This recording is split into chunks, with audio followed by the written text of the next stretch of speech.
Good morning, everyone. Welcome to this month's Pilgrim Connection. This may come as news to some of you, others it might be old news, but Pilgrim Lutheran School has once again received exemplary accreditation. What that means is our school recently finished a rigorous 2-year-long self-study that was then validated by an outside organization. It's a blessing we've been able to talk about for the last 13 years here at Pilgrim, but what's it all mean and just how big of a deal is it? My first inclination is thankfulness to the congregation and to the Lord for blessing us with a fantastic school. It's one thing if the principal calls his own school fantastic, right? But it's another if that claim is being backed up by validation and accreditation from an outside organization. What accreditation means for the school is we are what we say we are, and we're doing what we're supposed to be doing, and we're doing what we're advertising that we're doing to the community. There are 240 different standards that are set by the accrediting agency called WELSA, which means Wells School Accreditation. If a school meets at least 85% of those standards, they become accredited. For example, the very first standard looks at the school's mission, vision, and objective, ensuring that the school is Christ-focused and reaching out into the community. And on a more secular level, another standard may deal with school safety, for example. And on top of that, a school is able to receive exemplary accreditation if at least 95% of the standards are met, which is what Pilgrim received. So to be accredited and then to receive exemplary status is really a big feather in the cap of our school. Over the course of the last 2 years, supporting evidence of each one of these 240 standards needed to be collected by a team of Pilgrim volunteers, led by Principal Brett Creasy and Steering Committee Chairman Mark Murphy. Then, a team of 4 educators representing WELSA came to Pilgrim to go over all these documents, interview staff, and observe classes. The 4 people that are on this team are able to bring you a different perspective of your ministry, maybe catch things that you're not seeing, also maybe congratulate you for things that you don't realize you're doing all that well. To put all this into perspective, according to WELSA, there are 298 WELS schools in total. From that number, 77 of them have exemplary accreditation from WELSA. That means that Pilgrim ranks roughly in the top quarter of all WELS schools. And to provide even more credibility, WELSA is also accredited by the National Council for Private School Accreditation.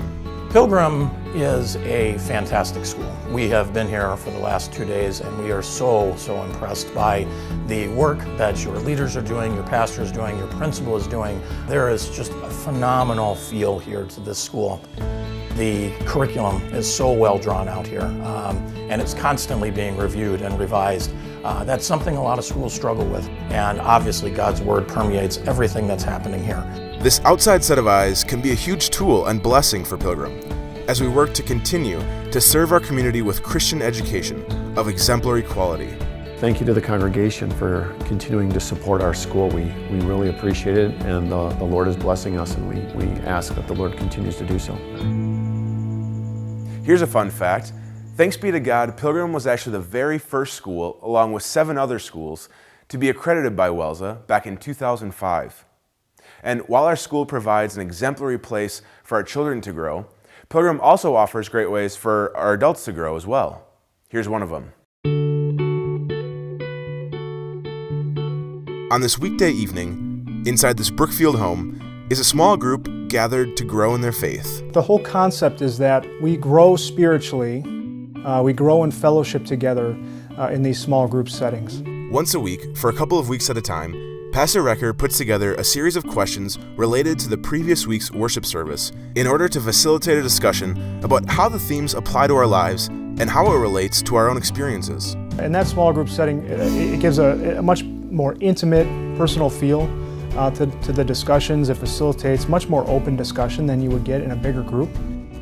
The hosts of tonight's growth group, Carol and Joel Bradkey, is just one of a couple of Pilgrim families who have graciously opened their homes to those who want to dig deeper. It's interesting what someone else has gotten out of it, and it varies a little bit. So it's always God's Word that we're looking at and the way it's interpreted, and Pastor Recker does a wonderful job, and he prepares some questions for us to talk about at these home groups too. To accommodate those of us with tight schedules, other small groups meet on a different night of the week, hosted by a different Pilgrim family.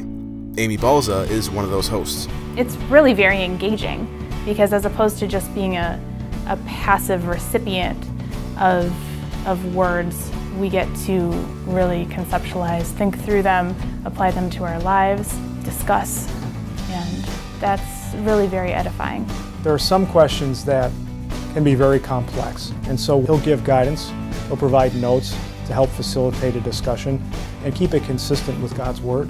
But there are a lot of discussion questions where I think he's careful not to give too much guidance because he really wants it to be an open discussion. Growth groups are not currently happening right now, but will return soon after Easter.